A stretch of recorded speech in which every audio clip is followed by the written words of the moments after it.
Hi hello అందరికీ నమస్తే welcome back to our channel learner zone and this is Prashant. ఈరోజు మరి ఒక ఎయిత్ క్లాస్లో కొత్త ఉపవాచకంతో మేము ముందుకు వచ్చాం. అదే మన షోయబుల్లా ఖాన్.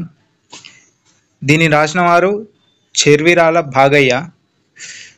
ఇతని స్టోరీ రియల్గా మీరు రజాకార్ సినిమా చూడండి, అందులో ఉంటుంది. ఒక్కసారి చూడండి, చూసిన వాళ్ళైనా మళ్ళీ ఒకసారి చూడండి, మీకు చాలా అర్థమవుతుంది. కానీ ఇట్లాంటి వాళ్ళు మన భారతదేశంలో పుట్టడం ఎంతో అరుదు నాకు అనిపించింది. చూద్దాం. పత్రికలపై ప్రభుత్వం ఉక్కుపాదం మోపుతున్న కాలం అది. ప్రభుత్వానికి వ్యతిరేకంగా వార్తా ప్రచురణ చేయడానికి సాహసించని పరిస్థితులు. అంటే నిజమైన వార్తలు ఎవరు చెప్పడానికి స్కోప్ లేదు అక్కడ, అట్లా అన్నట్టు దీని అర్థం. అయినప్పటికీ తన ఇమ్రోజు పత్రిక ద్వారా నిజాం ప్రభుత్వ విధానాలను, రజాకార్ల దుష్టచర్యలను ఎండగట్టిన కలం యోధుడు. ఇమ్రోజు అనేది ఇతని పత్రిక. ఇప్పుడు ఈనాడు, తర్వాత తెలంగాణ, మన క్రోనిక్, ఇట్లా ఉన్నాయి కదా కొన్ని న్యూస్ పేపర్స్, పత్రికలు. అట్లా ఈయనది ఇమ్రోజు. అప్పట్లో సత్యప్రకటన తన జీవితానికి చరమగీతం పాడుతుందని తెలిసిన వెనుకంజన వేయని ధీశాలి. నిజాన్ని నిర్భయంగా రాసి రజాకార్ల చేతిలో బలైన అమరుడు షోయబుల్లా ఖాన్ జీవితాధ్యాయాన్ని చదువుదాం. సేమ్ ఈ ఫోటోలు ఉన్నట్టే ఉంటాడండి ఆ రజాకార్ సినిమాలో కూడా, చూడండి బాగుంటుంది మూవీ కూడా. ఈయన మహాత్మా గాంధీకి ప్రియభక్తుడు. హైదరాబాద్లో మానుకోట తాలూకా నందు శుభ్రవాడు అనే చిన్న గ్రామంలో జన్మించాడు. కొన్నాళ్ళకి ఔజా అనే ఆమెతో వివాహం జరిగింది. సత్యమహింసల ప్రచారకుడు ఇతని గుణగణాలు: లోభత్యమునకు లొంగనివాడు, ప్రజాక్షేమమే కోరేవాడు. అప్పట్లో మన షోయబుల్లా ఖానుడు తాజ్వీ అనే ఉర్దూ పత్రిక ద్వారా ఆ రజాకార్లు వారికి నాయకుడు కాన్సీ రజ్వీ క్రూర కృత్యములను ఖండించుతూ వచ్చెను. ఈ కాన్సీ రజ్వీ ఎవరైతే ఉన్నాడో క్యాండిడేట్, ఎంత అంటే ఇక అయితే ఎట్లా అనాలో కూడా అర్థమైతలేదు. అంత వేస్ట్ కాడండి, చాలా డేంజర్, క్రూరమైన మృగం అనుకోండి. ఇక ఇది అట్లుండే ఒకప్పుడిగా. షోయబుల్లా ఖాన్ తమ జాతివాడై కూడా తమకు విరుద్ధంగా నడుచుకొనుట ఖాన్సీ రజ్వీకే గాక సమస్త హైదరాబాద్లో నుండి సమస్త మహమ్మదీయులకు ఇష్టము లేదు. మనం మంచి పని చేయం, మంచి పని చేసేటోని అడ్డుకుంటాం. ఇదే మన ఇండియన్ సైకాలజీ అయినా ఎవరిదైనా అంతే. చూడండి, తమ మతస్థుడైనా, అంటే ఇతను కూడా ముస్లిమే, వాళ్ళు కూడా రజాకార్స్ కూడా ముస్లిమే, కానీ వాళ్ళు చేసే దుర్మార్గాల మీద మనడు అవేర్నెస్ న్యూస్ ఇస్తాడు కాబట్టి వాళ్ళకి నచ్చలేదు. కాబట్టి అందువల్ల ఆ పత్రిక 21 అజూరసన్ 1357 ఫసలి రోజున ఆపివేయబడింది. చేసి ఏముంది, ఆపివేస్తారు. ఎందుకంటే ప్రభుత్వమే వాళ్ళ చేతులు ఉన్నది కాబట్టి చేస్తారు. 1357లో ఇమ్రోజ్ అంటే నిప్పు కణిక. ఇది ఇంపార్టెంట్ అని ఇట్లాంటి కొన్ని మీనింగ్స్.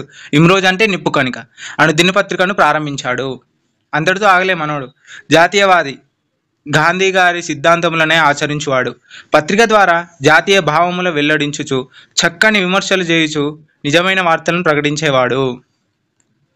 షోయబుల్లా ఖానుపై ప్రభుత్వం ఈర్ష భావంబు చేత కాగితం ఇవ్వడం ఆపేశారు. అయినా భయపడలేదు. ఇప్పుడు ప్రభుత్వమే వాళ్ళ చేతులు ఉన్నది కానీ ఈయన కొత్త న్యూస్ పేపర్ అది పెట్టిండు. ఒకటి మిషన్, అంటే పత్రిక న్యూస్ పేపర్ తయారు చేయడానికి. దానికోసం పేపర్ కావాలి కదా, అది ఎక్కడి నుండి తీసుకుంటాం? బయట షాపుల నుండో ఎక్కడి నుండి తీసుకుంటాం. ప్రభుత్వం అప్పుడు ఎవరిది? రజాకార్స్ వాళ్ళందరిది, బ్రిటిషర్స్ అది ఉండే కదా. ఇక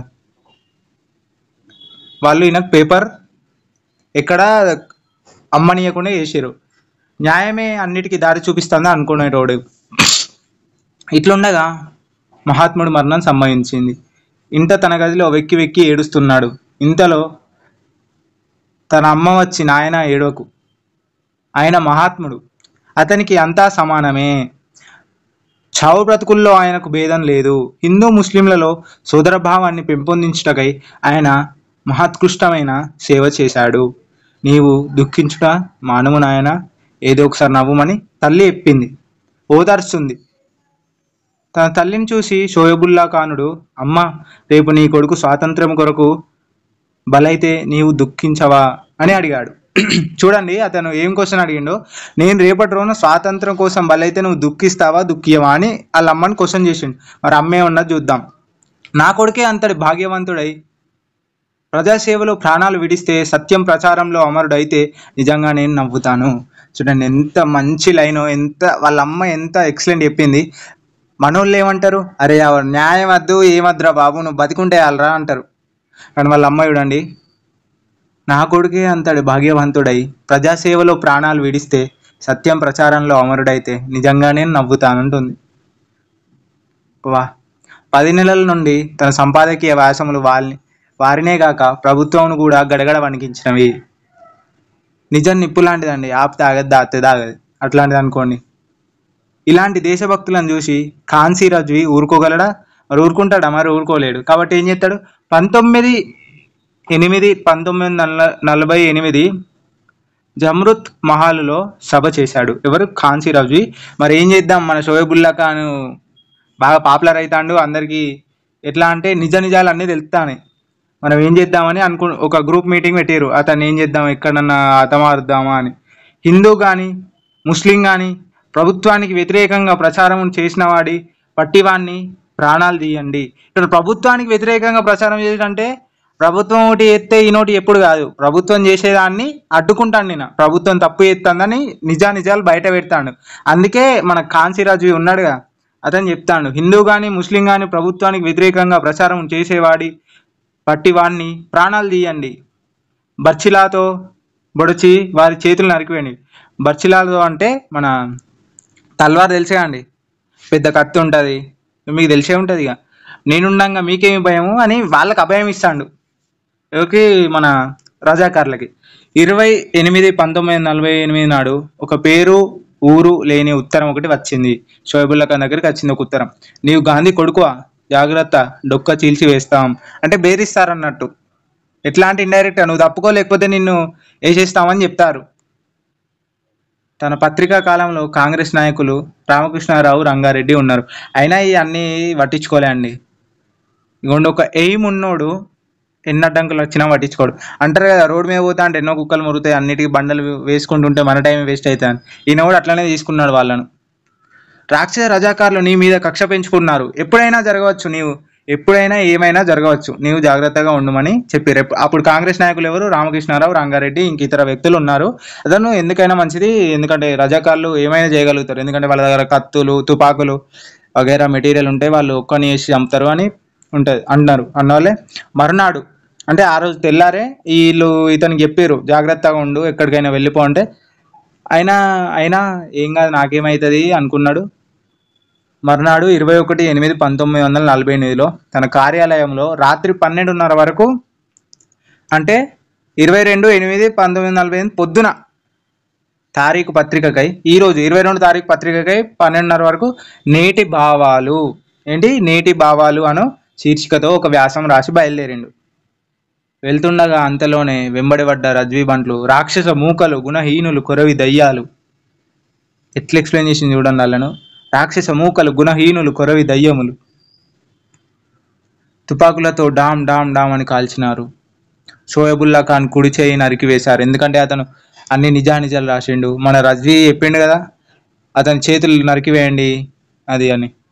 కాచిగూడ చౌరస్తాలో నరికి చంపారు. మన హైదరాబాద్ కాచిగూడలనే నరికి చంపారు ఒకప్పుడు. ఎప్పుడు? 1948. వీరపత్ని భర్తపై బడి. అసలు ఆయన చివరి మాటలు ఏం మాట్లాడిండో వినండి. ఎంత నిజంగా ఈ మాటలు వింటే, ఆ సిచ్యువేషన్లో ఉంటే, ఆయన చనిపోయినప్పుడు ఆయన పక్కనుంటే నిల్చొని ఇంటి అయిపోయి మాటలు మనకు కొంచెం మార్పు అనొచ్చు మన లోపల అని అనిపించిందండి. వీరపత్ని భర్తపై బడి నీవెందుకు అరచలేదని అడిగింది. అతడు ఏమన్నాడు చూడండి, అవుజా, నేను బిగ్గరగా అరిచిన ఎడల పిరికితనం అవుతుంది, వీరుడై చచ్చిన వాడికే స్వర్గం, ఇదే నిజమైన నా అహింసా సిద్ధాంతం.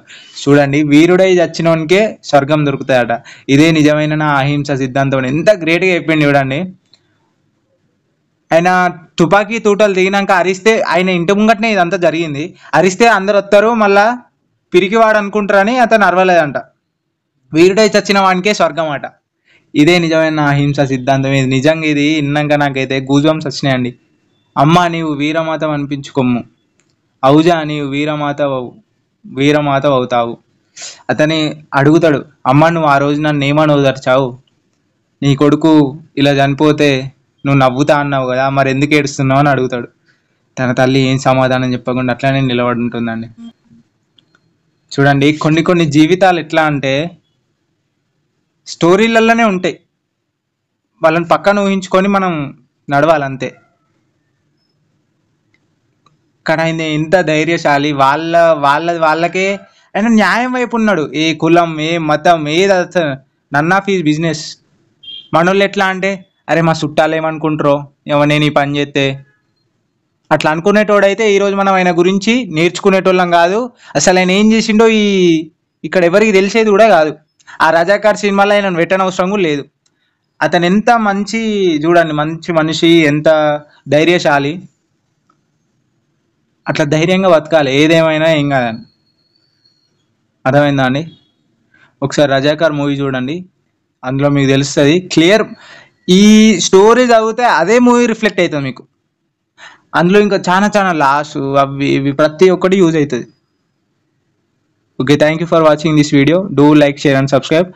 మన అడిషనల్ ఇన్ఫర్మేషన్, న్యూస్ పేపర్స్ కానీ, కరెంట్ అఫైర్స్, జీకే, ఇంకా ఇతర విషయాల కోసం మన వాట్సాప్ ఛానల్ లింక్ కింద డిస్క్రిప్షన్లో ఇస్తారు. మీరు ఆ లింక్ ప్రెస్ చేసి జాయిన్ కాండి. Thank you, all the best.